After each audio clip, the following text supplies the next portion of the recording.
Bienvenidos.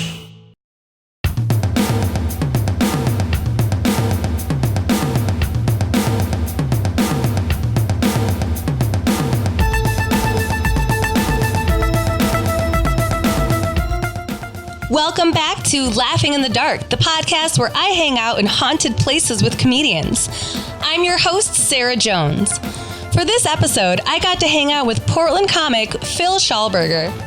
Phil was a Nissa, Oregon 4-H comedy semifinalist, a 107.5 Boise Scooter, and the Bug Morning Show Laugh Off first round competitor. He is also an avid supporter of the Aden County Where's the Beef slogan. You can find Phil on Instagram and Twitter with the handle @Phil_Schall. That's at PHIL_SCHALL. Phil and I got the chance to visit and stay at the haunted and historic Wolf Creek Inn. Come stay with us and learn all about Oregon's oldest inn. If you want, be sure to check out our Instagram for pictures that go along with this episode. You can find us at Lit Dark Podcast. That's at LITDARK Podcast. Here's the episode.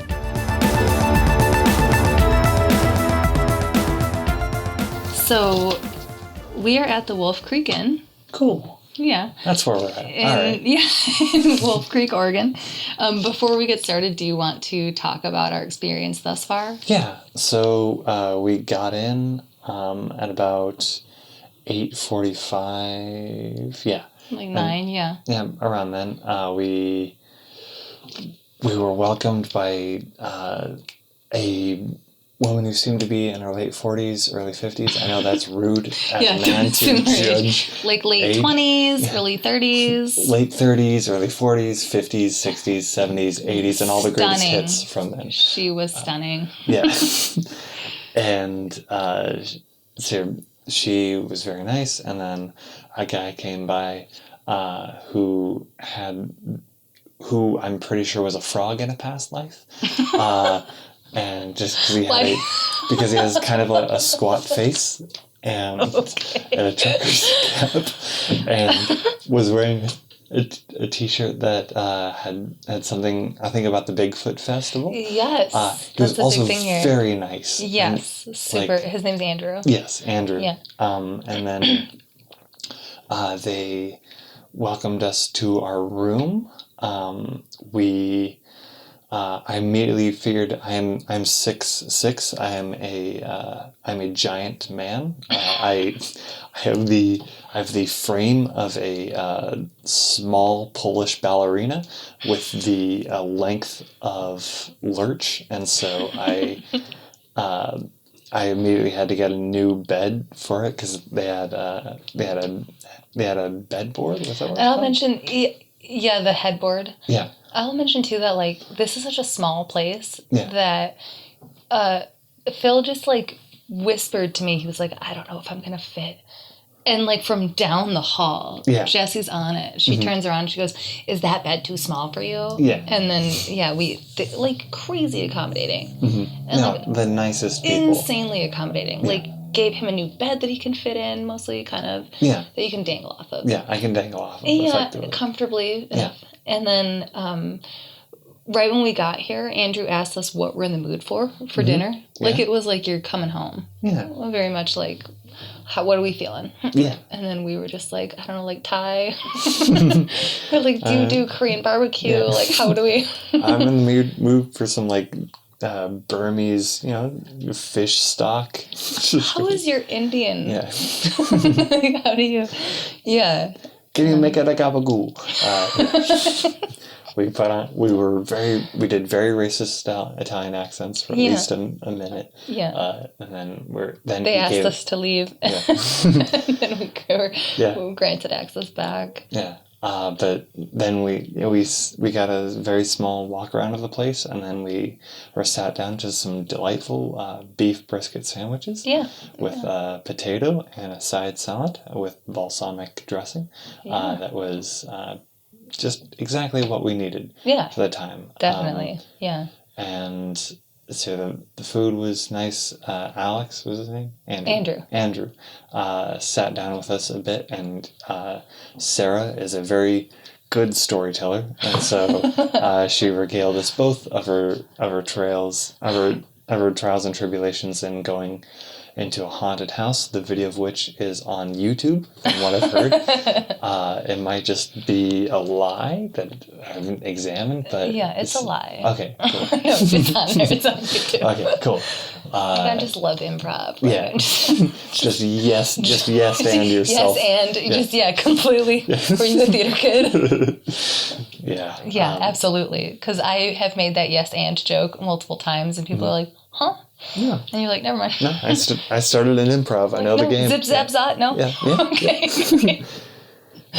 Us theater kids. Oh, we were never cool. Never. And still aren't. But we get good. And at the time we got good group back rubs. That was. Oh yeah, the circle. Yeah. We also did that in band.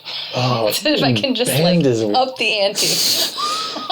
Why would you do that in band? In marching band, because it's fucking strenuous to march around all day at band camp. That's true. It's not all just like getting yourself off with a flute. There's a little more that goes into band camp. I'm sure there's been someone has been able to successfully play at least hot cross buns on a flute using only their ass.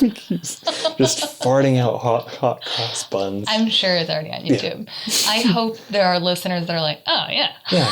Send us a bunch of different hot cross buns. They're like, have you seen my Tumblr?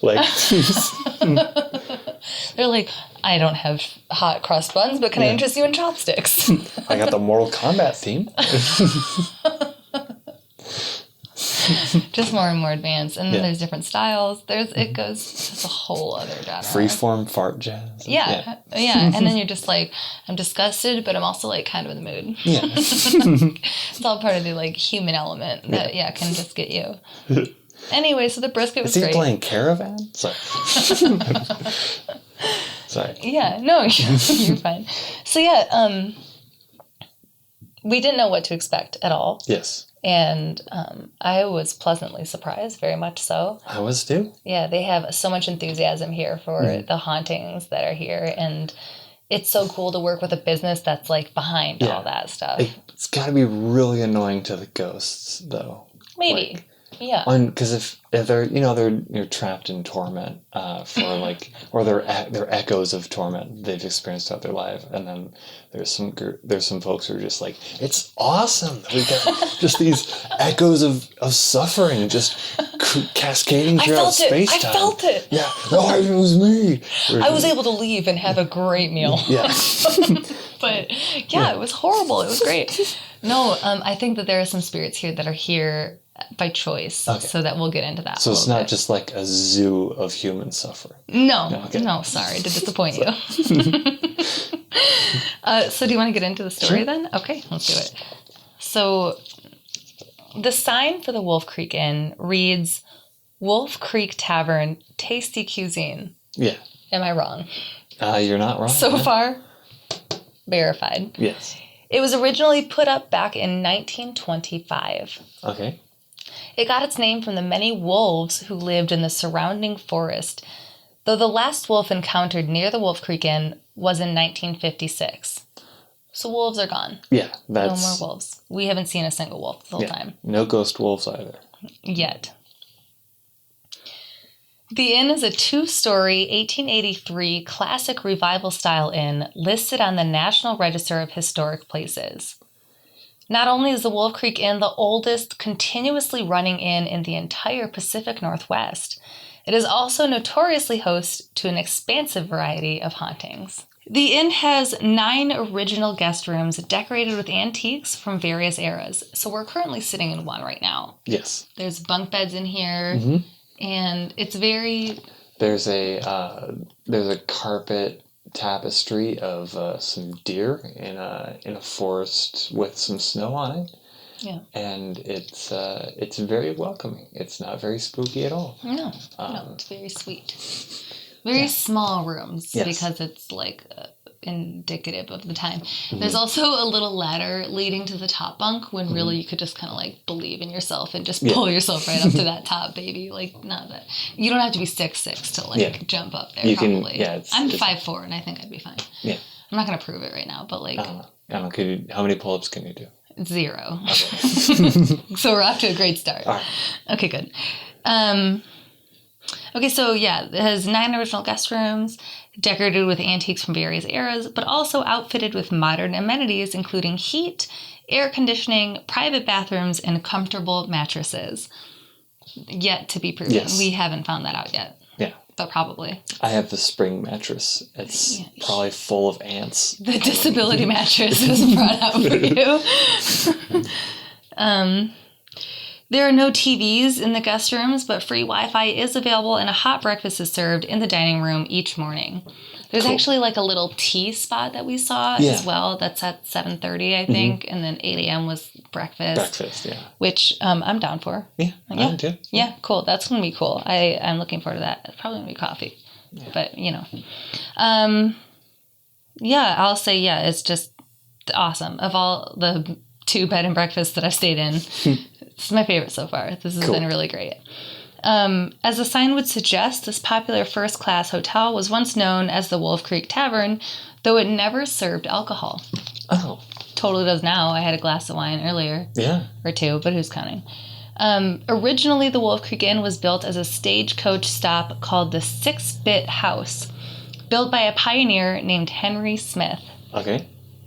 Travelers from San Francisco to Portland heading north on the Applegate Trail would find rest and comfort at this popular inn. It soon became a popular stop for writers, artists, and actors passing through. When cowboys could not afford a night's stay, Smith opened up the attic to them and let them stay up there for only a dime a night. What were cowboys doing out here? It's all like forest land. Like there's no... Well, like the Oregon Trail or...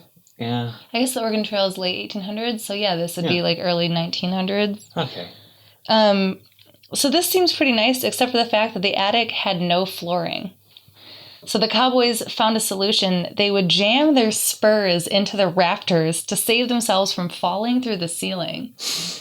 Allegedly, more than 135 years later, you can still see marks from the spurs left behind. Oh, shit. I gotta check that out. Yeah, I was going to say, so when we go back down to our room, we should look for the spur marks. Yeah. So I'm trying to think. Well, no. Are we upstairs right now? I think we're upstairs. So we're upstairs. Yeah. Well, then the attic would be right here. Yeah. Do you want to go check in the hallway and see if we can see it? Sure. Like right now? Yeah. Like, cool. I mean, just to see. All right. You're like, no. No, the spurs, they're spooky. You just lie. I'm like, I don't see it. And you're like, shut up. I'm like, it's my show. And you're like, shut up.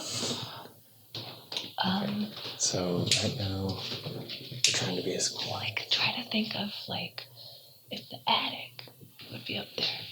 Let's go over there. Yeah. So listeners, we're trying to stay quiet. Yes. And we're also exploring this like really cool inn. There's like a game room and a bunch of fun chairs and shit. Mm-hmm. We're trying to be as quiet as possible. There's a little fridge in here. Oh, sweet. Oh, I knew I should have bought a bottle of wine on the way here. Okay. Okay. So far we don't see any spurs. See a single spur. Okay, that door's locked. That's authorized personnel only. That's probably the kitchen where they're working on stuff. Okay. There seems to be no sign of the spurs or anything else from San Antonio. It also looks like it's been painted over. Yeah. Fairly recently. Like within the last 5 years easily, don't you think? Well, maybe it was like you were once able to see the spurs. Mm-hmm. Yeah, I think it's been redone since then. Anyway, it was worth exploring, I think. I just get like ADD and I'm like, let's go do something. And I'm like, all right, never mind, let's go back to the story. So far, no sign of the Spurs, either the basketball game or the Portland band. Yeah. All right. So, Clark Gable. Okay. A famous actor from the 30s and 40s. Do you know who he is? Yes, he was used in a Postal Service song. So Clark Gable, a famous actor from the 30s and 40s, often referred to as the King of Hollywood, was a frequent guest at the Wolf Creek Inn along with his wife, Carole Lombard, and himself. Who herself was a famous actress around the same time, known for her offbeat comedic roles. Okay. Such as? Let's look it up. In the late 1930s, Carole Lombard was the highest paid star in Hollywood. Okay, so Carole Lombard...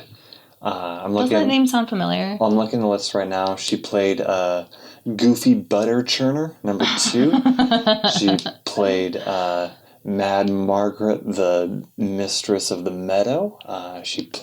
Had to. She played... Where's her IMDb? Woman Who She Wants does to have an Vote. IMDb. Which is ridiculous. Yeah, We did say great. she was a comedic actress. And it was, for the time, it was ridiculous. Just absolutely absurd. Actually, not a joke. Her trademark was her sparkling blue eyes. Okay. Her nickname was the Queen of Screwball Comedy. Okay. And she was a Libra. Oh. Wow, IMDb really goes deep these days. All right, so she was in a lot of shit I've never seen. Because it's like from the 40s. Yeah.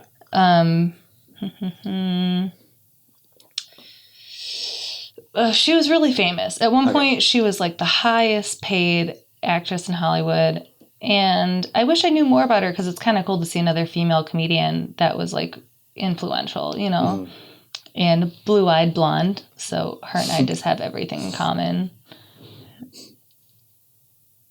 What was that sound? Oh, just someone probably leaving their door. Oh, shutting the door. Okay. I thought it was like someone dropping a bunch of shit. Okay. Other famous guests from the same era include Mary Pickford, Douglas Fairbanks, both people I don't know who they are. But this guy I do know, Orson Welles. Ooh. Mm-hmm. He came here. And John Wayne. John Wayne was not a good person from what I've Really? heard. Well, from what I've heard of the stories about him is that he couldn't take any criticism on stage. Oh, really? On set. So, like, if anyone was like, I'm sorry, John, we need to do that take again. Could you do it like this? He would just start crying. What? Like he would start crying? Yeah, like he was apparently he was the least, like, bad boy, cowboy possible. And he was like a weird, like he was he was pro McCarthyism. So, like, he was pro, like, the McCarthy investigations that blacklisted a lot of people in Hollywood. Like, he was on Joseph McCarthy's side. Like, he's not a good person. So what were the McCarthy investigations? So in the early take a sit, listeners, for some history from Phil. Settle in. I don't know what you were doing while you were listening to this podcast, but make sure you're comfortable. So in the early 1950s, Joseph McCarthy, who was a senator, I forget, maybe from Massachusetts, but he decided that communism was a really big threat in the United States, and so he set up a committee called I think it's called the Investigation for Un-American Activities. And what it was they were trying to root out all possible communist influences in Hollywood and in TV. And as a result, like, a lot of people got blacklisted from it So their career was just fucked. Yeah, their career was just ended over, So it's like a witch hunt, over the possibility of being a communist. Yeah, like, Orson Welles was caught up in it. Like, he lost a lot of work from it. Like, really? I think it ended when they went after Lucille Ball and Frankie Arnaz, because people were just like, you can't fuck with I Love Lucy. Like, right, what are you doing? Yeah. And then soon after that, his entire career and all of his crusade went up in flames. But it was like a long while where people were just getting utterly blacklisted from Hollywood, and John Wayne was pro that. So, holy shit! Yeah. I didn't even know about that. Yeah. I guess I'd heard of, like, the McCarthy. Mm-hmm. I guess I've heard of it, and I just never really looked into it. But that's interesting. But Orson Welles, for listeners that don't know, he's really famous for his radio play, The War of the Worlds, which was, I mean, if you're really into like creepy cult shit like I am, you probably know all about it. But if you don't, it was a radio show that came out in like the 30s, 20s, 30s? 30s, for 30s, sure. around that time. Yeah, like I think early, maybe the... Like mid-30s. Yeah, mid-30s, maybe even the 40s. I can't remember what, but yeah. But basically, he wrote a science fiction screenplay, or radio play. He adapted it from H.G. Wells. Oh. Yeah, War of the Worlds. War of the Worlds, right. And then people basically didn't know it wasn't real. Like they thought it was real, and the story was like, okay, we're under attack from aliens, like everybody needs to hide their shit, like this is serious. And this is at a time where there wasn't a lot of TV, and a lot of people got their entertainment from the radio. And that's where they got their news. That's where they got their news, exactly. So they couldn't, it was so well orchestrated that some people could not differentiate from the fact that it was a piece of fiction, and people truly believed that they were under attack from aliens, and that's fucking cool. That's awesome. And so Orson Welles is the fucking man. Like he's rad. Yeah. And so he stayed here, which to me... So I just think it would be so funny if just like Bam Margera cited Orson Welles as like his inspiration for pranks. No, that would be insulting. It's like, we played this trick on Don Vito. I don't think the fucking... For me, I just think his house was full of shit because we just locked him in a room with a radio and just told him that the shit invaders came down. It was fucking sick. I used to work at the Sprint customer care call center. And one time my coworker got a call and she was like, look who's on this fucking call. And she like put her she like hit my arm. Yeah. I'm helping someone with their like account or whatever. And I like look over and her account was Bam Margera. And I was like, that guy has, of course that guy has fucking Sprint. Like, why do you have Sprint, dude? I mean, that was like 7 years ago, but funny nonetheless. Yeah. Bam Margera, if you're listening, and I know you probably are, stop using Sprint if you still are. Yeah. It's just not... Maybe I shouldn't talk shit about Sprint on my show. Right. Nobody's going to hear this. It's okay. Yeah. Okay, great. Anyway, I'm excited that Orson Welles stayed here. He's my most... I'm like, oh my God, he's great. I love him. President Rutherford B. Hayes and novelist Sinclair Lewis were also noted guests at the inn. The cast of a Western TV show, Gunsmoke, which ran from 1955 to 1975. Jesus. 20 years, yeah.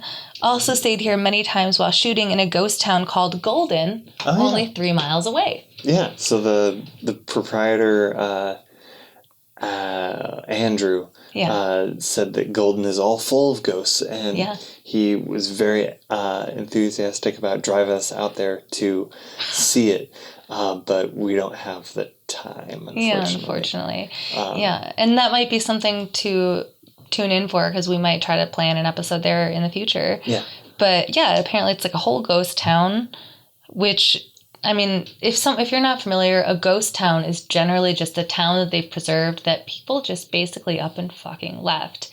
And my first time seeing a ghost town was on like a what? Sorry, it's just like a ghost town. It's like, you know how like a marriage ends? Imagine that with a community. Exactly.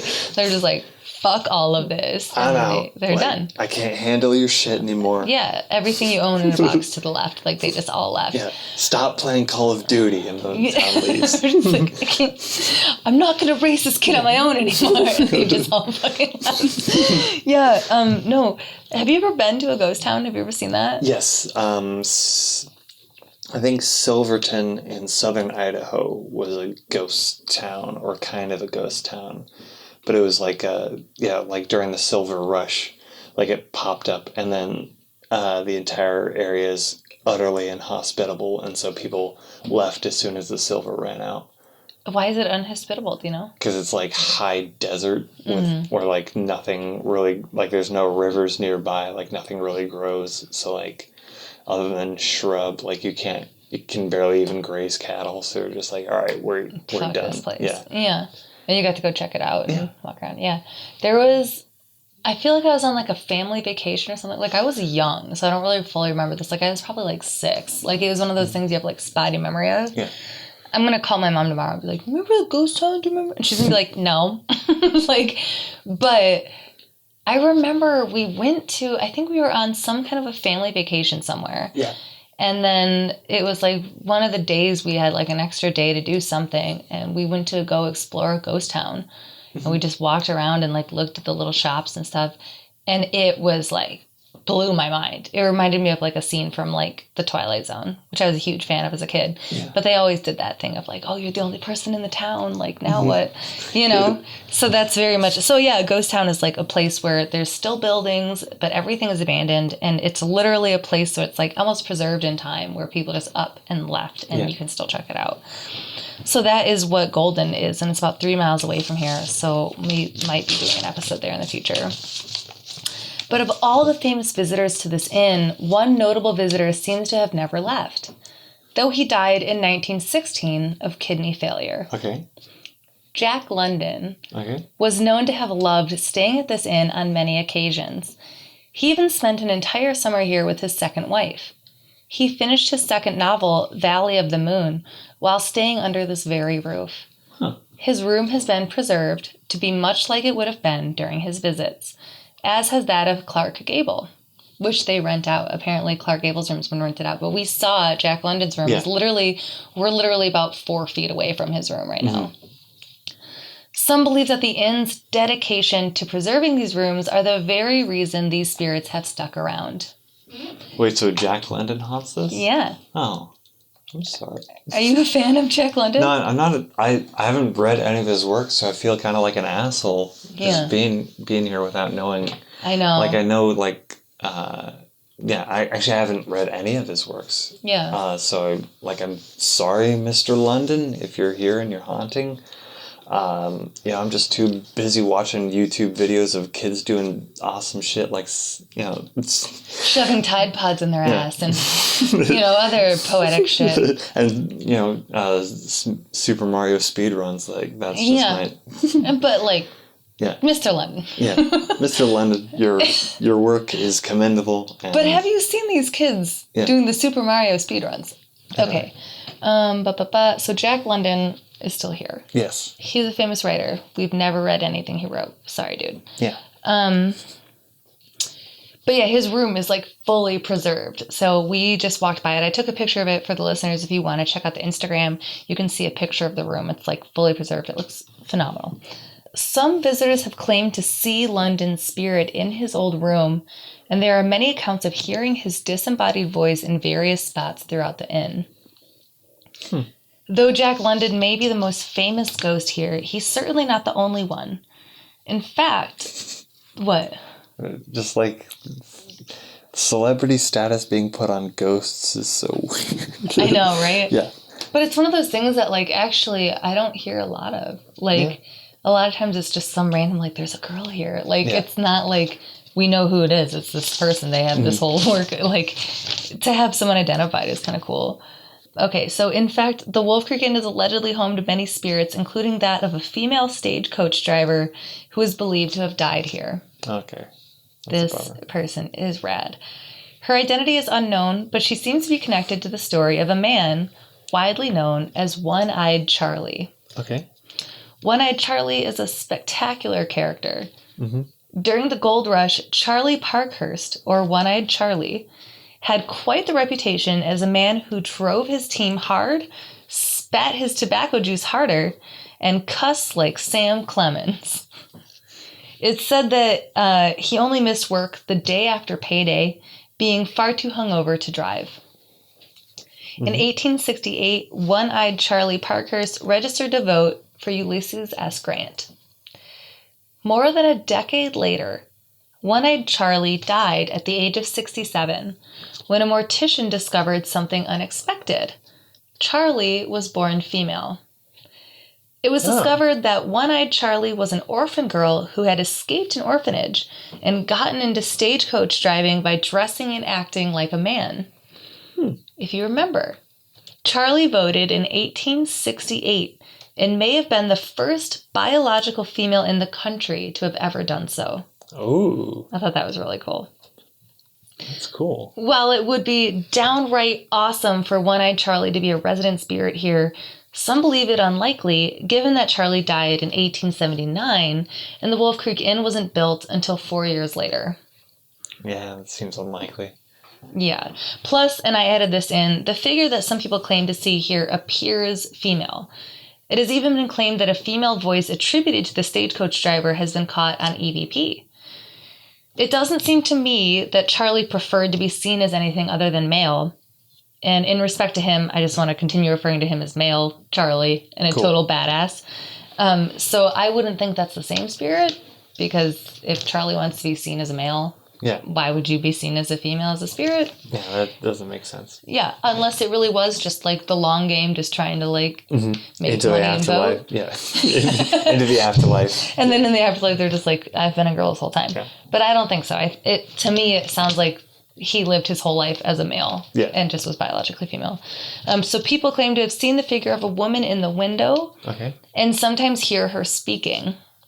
Saying what? I don't know. Okay. They didn't mention that, but I guess we'll find out, maybe. Hopefully. Other accounts describe hearing a little kid singing or playing. All right. The most sinister spirit experienced at the Wolf Creek Inn, this is my favorite part, is sometimes called a vampire. Ooh. Or at least a vampire-like creature. Okay. This curious creature has been seen both on the ground and inside the inn itself. It, of course, is humanoid in appearance, with fangs, and often has blood around its mouth. Okay.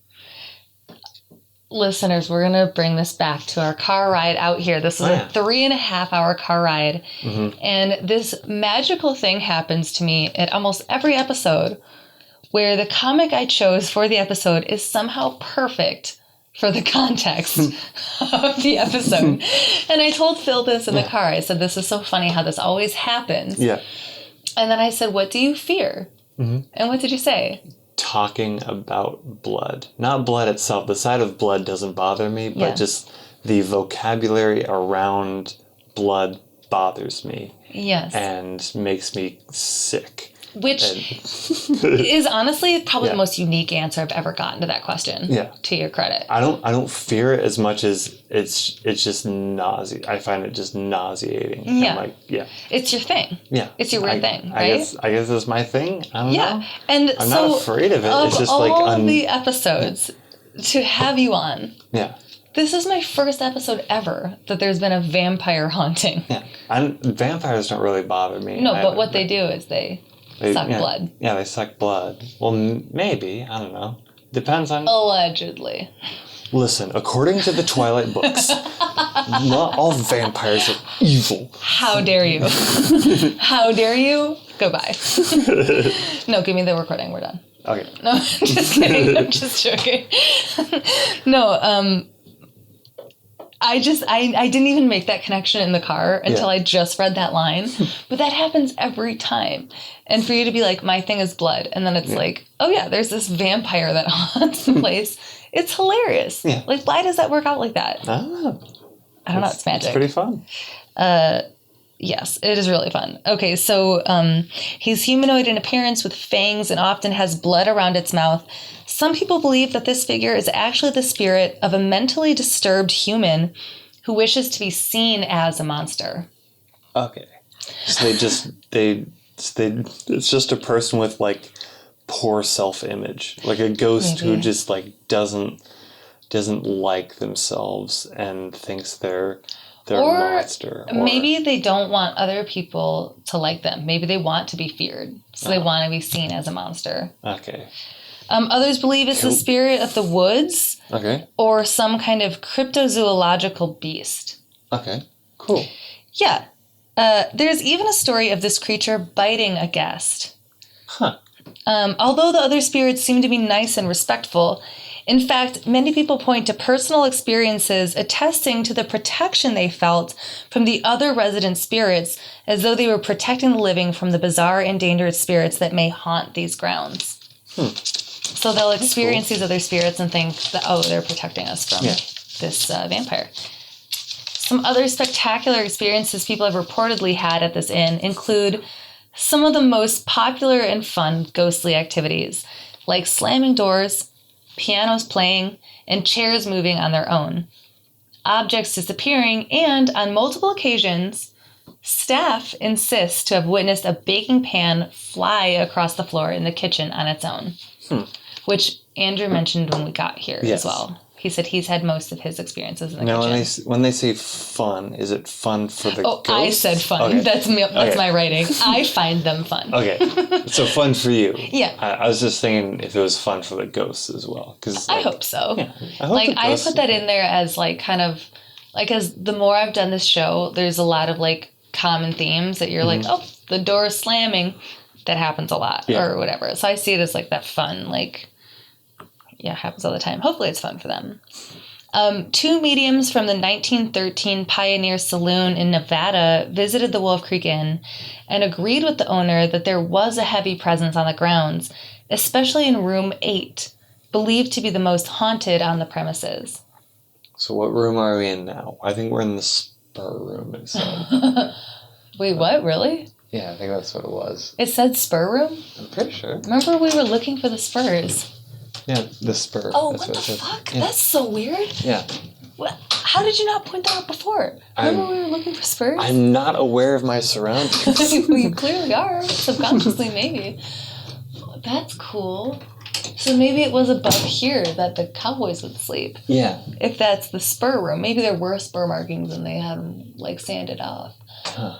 You know what I'm saying? Yeah. Because, for them to call it the spur room. Mm-hmm. That's weird. Maybe it's just the spare room, but they decided to be all southern about it. That could be. That could totally be. But we are staying in room 3. Our room downstairs is room 3. Yes. But anyway, yeah. So room 8's believed to be the most haunted. There are plenty of theories as to why ghosts stay behind in this place. It's believed that many creative spirits, like those of writers and artists, like to stay in a place where they felt most productive and that they have happy memories within. This may explain why Jack London has decided to stay here. He may feel honored to be remembered in this place. His figure has not only been seen here on various occasions, but his voice has even been heard here as well. That's cool. Yeah. Wait, how does anyone know what he sounds like? Well, maybe he says something. Maybe he quotes himself. I'm Jack London. It's me, Jack London. Toodle-da. Oh, toodaloo. Wait, was he even British? We don't know that. Yeah, I don't know. I just assume with the last name London. Yeah. Like Jeff, New York City. Yeah, everyone knows where he's from. Yeah. Boston. Yeah. Some unidentified entities here are believed to be those of local residents or frequent visitors to the inn while they were alive. Some claim to have seen the entity of an old man believed to be the spirit of a former owner. His voice has also been caught on EVP recording. Speaking of EVPs, it seems like there's been a crazy amount recorded in this location. Hopefully we're going to catch some tonight. Okay. It'd be really cool. Would you have an EVP? What do you mean? Do you have an EVP? Wait, what is an EVP? Okay, an EVP is an electronic voice phenomenon. Okay. So right now... Do you have a collector for... No. So I don't really believe in that shit. Okay. I know I probably lose some listeners saying that, but I don't really buy into the whole there's energy, our little meter's going off. I don't really buy into that whole thing. But I have caught a weird sound on a recording once. Actually, the episode with Jake Silverman. Oh. I caught a weird sound on the recording. But I am always waiting for that time that Randy calls me and goes, what the fuck? I heard another voice in this. Listen to this. That would just be tops. Hey, it's me. I'm haunting your podcast. It's Jack London here. He totally has a different accent. Originally? Yeah, so that's an EVP. So if we're set up to get one, if it's going to happen. It's just having recording devices. So basically, if Randy goes through this audio later and he goes, holy shit. Yeah. And he probably texts me. Cool. and I'm at work, and then I go to the bathroom. I'm like, what? And like that's what I'm hoping happens. Like more than anything in the world, that's what I want. That'd be really exciting. I will let you know if that happens immediately. Cool. In April of 2012, I don't know how to say this last name, but Madonna Merced, a self-proclaimed ghost tracker, walked around the Wolf Creek Inn with a digital movie camera, speaking to spirits and inviting them to respond into her microphone. She caught several EVPs from spirits following her. As she walked through the hallways, Madonna said, "I am at the Wolf Creek Inn." And a spirit responded, "Yes, you are." So maybe like at our intro, and we're like, we're sitting at the Wolf Creek Inn. Yeah. Maybe we'll hear someone just being like, "Yep, that's right. Jack London here." Yes. Another. I just love like all the ghosts are catty. Just sassy. Yeah, just like like I wonder if we're gonna hear anyone. Oh yeah, I really wonder. Like, oh my god, wouldn't that be creepy though? Kind of, but it'd be more like the ghost is kind of a dick. No, it's funny. I had a ghost story call. Well, I shouldn't give it away because for listeners it'll come out later. But I got a ghost story call about EVPs that were sassy, and it's the best. I love it. Another paranormal group named Prey, Prey, investigated the Wolf Creek Inn and allegedly caught several EVPs as well. One said Beulah. Okay. Or Beulah. And it was suggested that this could be the true identity of the stagecoach driver. Another distinctly younger female voice yelled, "It happens," which I don't know the context for that, but yeah, is it more like it? Are they saying of just like the Flintstones way of like it's a living? Is that what they? Maybe like it's a dying. Yeah. A woman singing a few bars was caught, and a loud older male or female voice was heard yelling, "Yes," with a bunch of S's at the end. Okay. That one seems like I don't want to know the context in which he said that. Although I probably died happy at least. Wait, when you say you don't want to know the context, why do you say that? Because what do you suspect? I assume I assume it's probably like he got something that he got something that he wanted that wasn't a good thing, I guess. If that makes any sense. Like he opened a Pandora's box type situation? Yeah. Like he had to get like a silver dollar out of like a friend's stomach with a boot knife. Very Saw. Yeah, very Saw-like. And then he got the coin. He's like, yes. And then a brick fell on his head. Or a piano. I thought you were going to go more like sexual with it. Like, yes. Yeah. Or that he was an evil entity. But it says male or female voice. Okay. But either way, it is a creepy thing to hear. Yeah. Unless it's like in response to something. But with the multiple S's, it sounds overzealous. It does sound creepy. Yeah. A woman, I already said that. Okay. In ghost boxes, which are basically little boxes meant to collect EVPs also, they claim to have caught a voice saying, "Don't leave." And a cheery older male voice saying, "Good morning." The popular Travel Channel TV show Ghost Adventures visited the Wolf Creek Inn. During their episode, a member of their group experiences what Travel Channel describes as a dramatic psychological breakdown. Is that spooky, or is just someone having a hard time? I think they frame it as spooky. I haven't watched the episode, but we totally should after this. It's so funny. Just like it's nothing to do. Tom has been on production for 48 hours. He hasn't had any time to talk to anyone. He's been locked in a small box, and now we have brought him to this inn. Let us see if he detects any ghosts. He's like, ah! No! You know what would be even funnier? He looks like he's possessed. If they didn't do any kind of psychological torment at all, but the stress of everyday life just got to him. Like, his wife tried to call him while he was in the middle of recording, and then she texts him and is just like, when you get a chance, please call me. And he's like, ah! Like, I can't take anymore. Can't take this bullshit. It's like, whoa, it's ghosts. They're like, this isn't really haunting, but like, this guy's fucking losing it. Let's get this. Make sure you get this. It's a guy going into anger management. Like, I swear, it's just ghosts. I don't have a problem. Just these ghosts. From these ghosts come to me while I'm sitting in traffic. I don't know what's going on. I'm possessed. I don't know what to do. Oh my god, funny.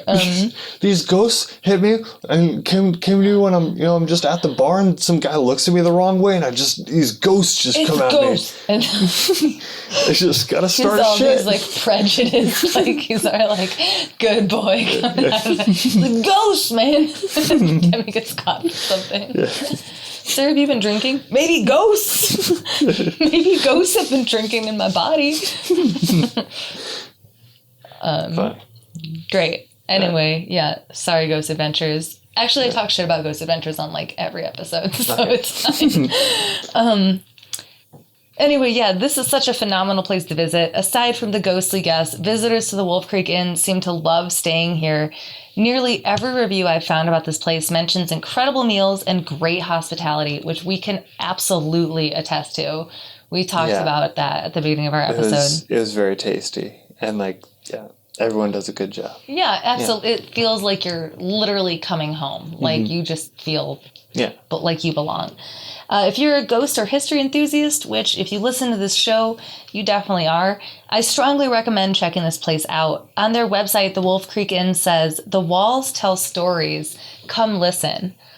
This makes chills run down my spine and through my body. I can't think of a better way to say it. Yeah, neither can I. Maybe it doesn't. It just reminds me of like a nice cabin. Maybe there's like ghosts later, but right now it's just sort of like. It's just like a nice place. It is. It's a nice. Yeah, it's a nice place. It's a nice place to just like revisit a historical moment in time. Like to just kind of hang out. Well, do you want to go explore, walk around, go back to the room? So we're leaving the spur room. That cracks me up that we were looking for spurs and it just this room the whole time. So this looks like it's like a little museum. Yeah. So there's like an old typewriter. Do you think this is Jack London's? Maybe. Right? It's cool. You would think it would say on it somewhere. Let's see here. So there's a room here with, this is an old chest. This is kind of cool. Take a picture of this. I think it's cool looking at Jack London's room. This is a typical bedroom at Wolf Creek Tavern in the 1880s. In fact, Jack London stayed in this room in August 1911 and wrote his short story, The End of the Story, while resting here. Cool. Well, here's his actual books right here. Tales of the North and Stories of Adventure. White Fang. Where do you see that? Up top. Oh, the complete novels of White Fang, The Sea Wolf, Call of the Wild. Oh, wait, The Call of the Wild. Doesn't that sound familiar? Yes. Oh, you know what? What's that one book that was written? I think it is called The Call of the Wild, but he was written... Oh, yeah, it was that kid that was inspired by Jack London. He was inspired by Jack London, wasn't he? Yeah. Yeah, that just finally occurred to me. That was a great book. Into the Wild. Into the Wild, yeah. That's what I thought, that he was inspired by Jack London. And I didn't even think of it until I just saw The Call of the Wild. I think that was the book that inspired that kid. Didn't that kid die in Oregon? Alaska. Oh, close. Okay. Okay, we are not allowed to enter there. We're under a hot spot. Oh, look at this. I love these like doors that open to nowhere. Those are my favorite. Don't sit on that. Oh, I wonder. Oh, that's 5. Did we come this way? Oh yeah, we're down here.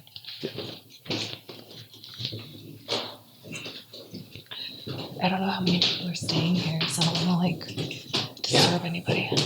Yeah, I don't want to be loud.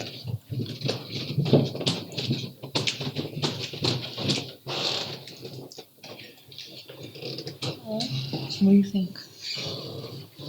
That's cool. Check it out.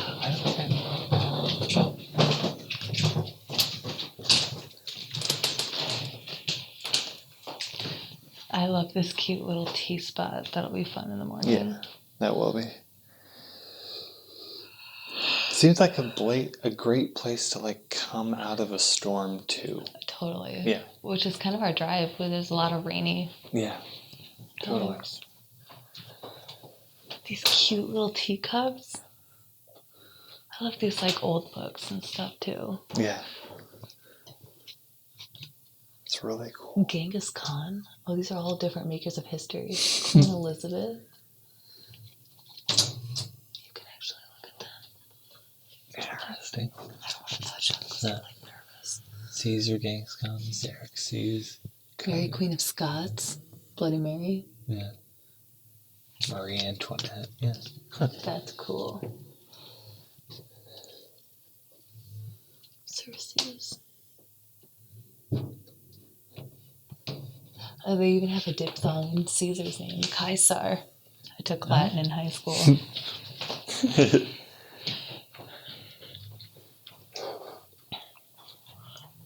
Well, cool. Look at what's this. I wish Lady Traveler would have kept her hat safe from dust and jostling.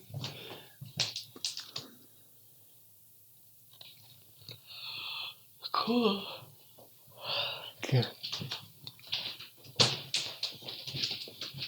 Well, should we take one of these? Is this a sticker? No, it's not. Shit. They seem to be really into Bigfoot here. There's a lot of Bigfoot stuff here. Yeah. It's June 22nd, I think. I think this probably comes out before or after that, yeah. After that, I think, yeah. 5 weeks, yeah. Yeah, in 5 weeks, yeah. It'll be after June 22nd.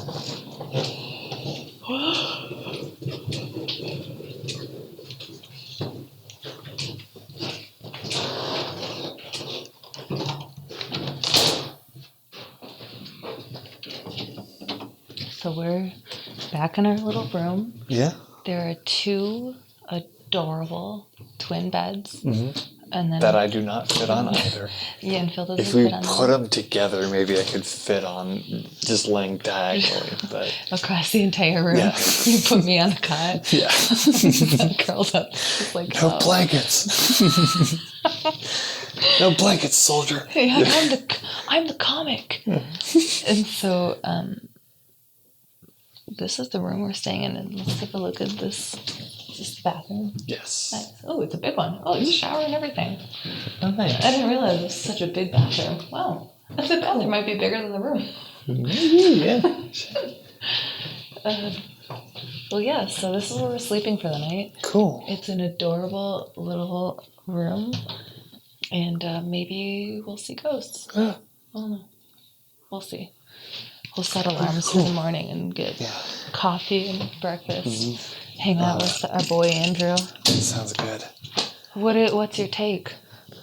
What have I taken away from this? Yeah, what's your take on the it's Wolf Creek Tavern? It's a really cool, like it's just like it's a building that looks like it was built, like it doesn't look like it's been updated that much, and it has a lot of charm and like a lot of it's very comfortable. It's just like a nice little place where you can get at, like, if you need to stop on your trip from Portland to down into California or vice versa. Like, this is a pretty good place to do. Yeah, and it's definitely, I'll say that they've maintained the integrity of like the time. Yeah. With still updating it enough that you're not staying in a shithole. For sure. You know? Yeah. So that's cool.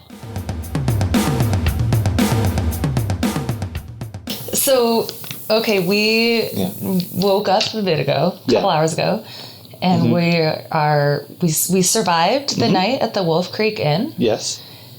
How was you slept all right? I slept about 6 bad hours.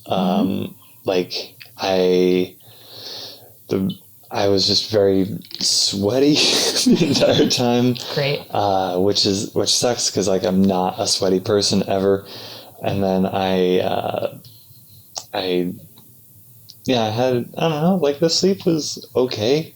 It's my own problem. It has nothing to do with the quality of the stay at the Wolf Creek Inn. No, surely not. I would not endorse having my certain set of neurochemical impulses that make my sleeping weird sometimes. But I wouldn't endorse that, but I would endorse the Wolf Creek Inn, located in wonderful Wolf Creek, Oregon, right next to Golden. Next to, 3 miles away from Golden. Yeah.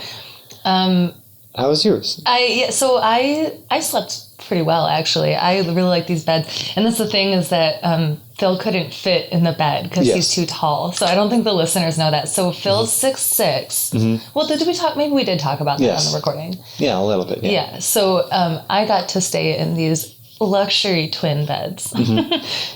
And I got to stay on a mattress that was used in the Great War,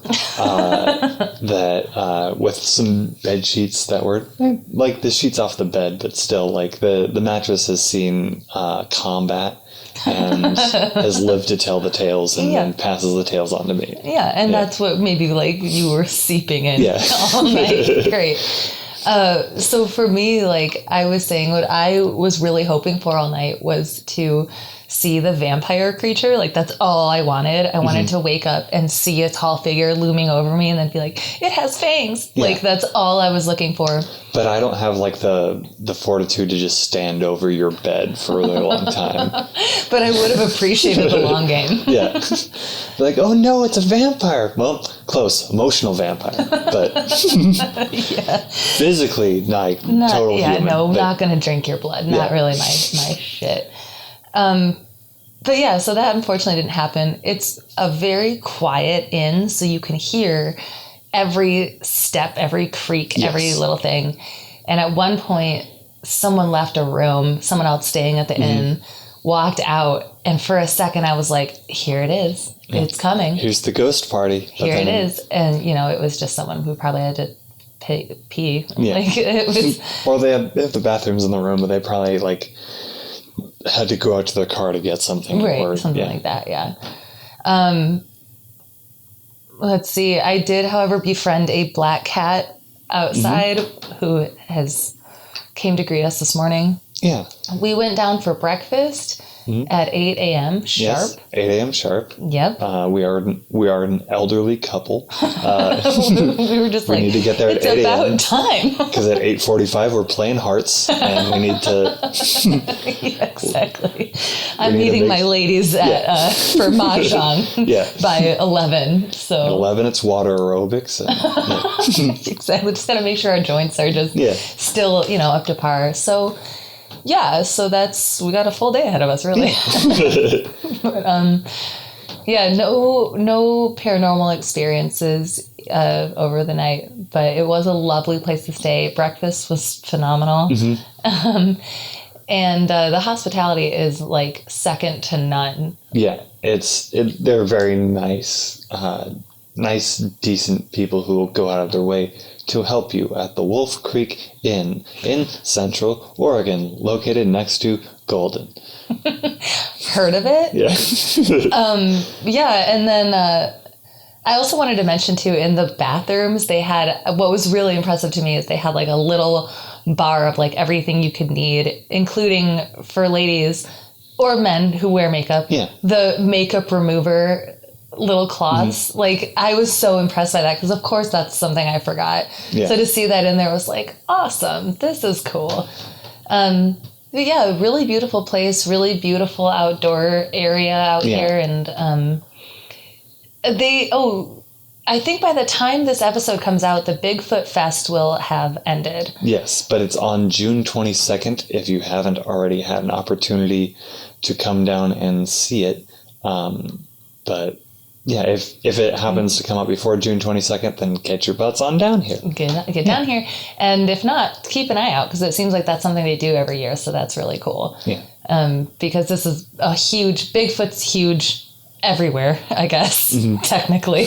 But he's very popular in this area. Yeah.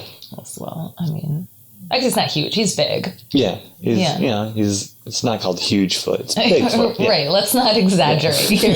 I don't mean to split hairs here, but so a really, really cool experience. No vampire yet, but we did hear stories of people who have caught a photograph of the vampire. The vampire. We've also heard stories of like a park ranger being a demon. And a couple other stories, but like they all kind of blend together at a certain point. So I'm also very bad at telling stories, so I can only tell you bullet points. And if you take nothing else from this, take that Bigfoot is not huge. Yeah, Bigfoot is not huge, and sometimes people are demons. And that's absolutely true. Yeah, as we've seen previously in stories on this show, actually. But I would definitely come check this place out again for sure. They actually were doing a paranormal investigation last night through the entire inn, which was kind of cool. We didn't get to jump in on that, but but like there was a lady who I would describe as flowy in front of like 3 other people, like a small group, and I think she was leading a tour to sort of contact ghosts or whatever, or like explain to the people where the ghosts are, which is, it feels like maybe she's seeing them and that way it's real, but I don't know if it's actually real. Okay. Yeah. But that's what we didn't really get into it as much last night, but we were talking a little bit about what are your personal beliefs on ghosts? Yes. So I've never experienced a ghost, and so I can't in good conscience believe in them. If I ever did experience them, then I would have to try to figure it out. But like for the most part, it's like that type of paranormal stuff I don't think is real. It also seems a little odd that like, because so many things have died on this earth for like millions of years. Like, why is it only like an old human from the 1890s that happens to stick around? That seems a little odd to me. Yeah. Because there's like, plants have died, ants have died, dogs have died, wolves, bears, there's like all these different types of life forms that have died, and it's only humans that get to stick around. Well, that's actually not true. Okay. There's been stories that of ghost wolves. I haven't heard a ghost wolf yet, but there's a cemetery in Seattle that has a ghost horse. Oh. Yeah, there's actually a horse that's buried there. And then I've heard stories of ghost dogs as well, and people's pets that come back. Huh. So that I can at least debunk. Okay. But yeah, it is true that you're like, well, if you do ascribe to the belief of ghosts, then why is it that only select groups are here as a presence? Or is it just a memory imprint? Or what is it that's here? Which is why I would really love to see the vampire thing, because I just want to see the vampire. Really, I was picturing like a Nosferatu lift like at the end of my bed, and I'd be like, "Oh my god, it's real!" But unfortunately, that didn't happen on this visit. But yeah, it's been fun. I would definitely recommend coming here. It's an awesome little bed and breakfast and crazy hospitality. Good food. And, I'd recommend it too. Yeah, absolutely. All right. Well, I think that about does it for our little wrap up here. Cool. Okay.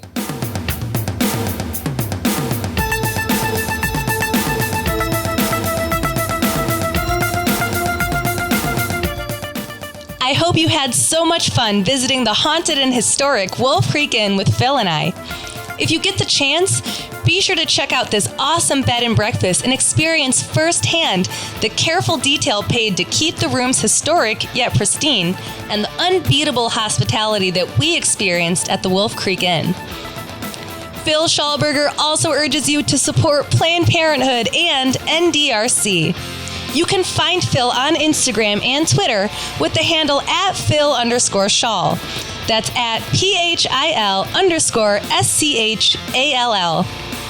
While you're at it, check us out on social media too. You can find us with the handle @LitDarkPodcast or visit our website at litdarkpodcast.com for show updates and merch. Special thanks for this episode goes to my producer, Randall Lawrence, and Cranival Studios, Jonathan Cooper, my graphic designer, Sarah Schneider, my manager, and of course, all of you for listening.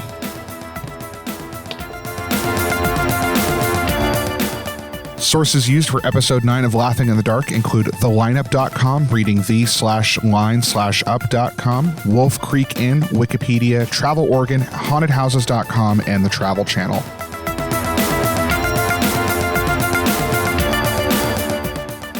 Laughing in the Dark is brought to you in part by Heck Yeah Studio. Heck Yeah Studio is a creative effort working with people to create meaningful things.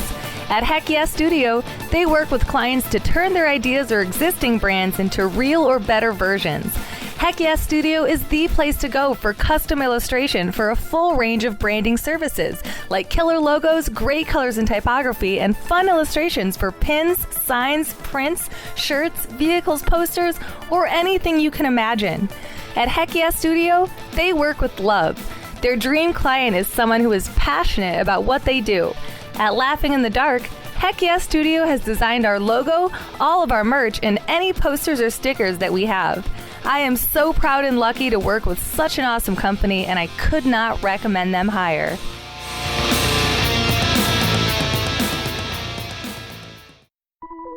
Hi, this is Kat with Haunting History Podcast, and I'm here to tell you about what's new in Season 3. This season, we're doing something a little different. We're investigating, researching, and telling you the story of a missing persons case as we go along. You'll join us as we talk to detectives, private investigators, coroner's offices, file clerks, librarians, and the family members whose lives are changed by a disappearance that happened 40 years ago, and most likely spending an unhealthy amount of time on Ancestry.com. You, our listeners, are going to be with us as we get the case, and then as we find, meet, and talk to the people behind the story. We're starting this season with a ton of questions and zero answers, and we have no idea how it's going to end. What we do know is this family deserves to know what happened. Join us by emailing, messaging, and commenting with your thoughts, suggestions, and ideas. We want your help. Someone out there knows something. Help us find that someone. Season 3 starts Tuesday, June 11th with the disappearance of Deborah Lynn.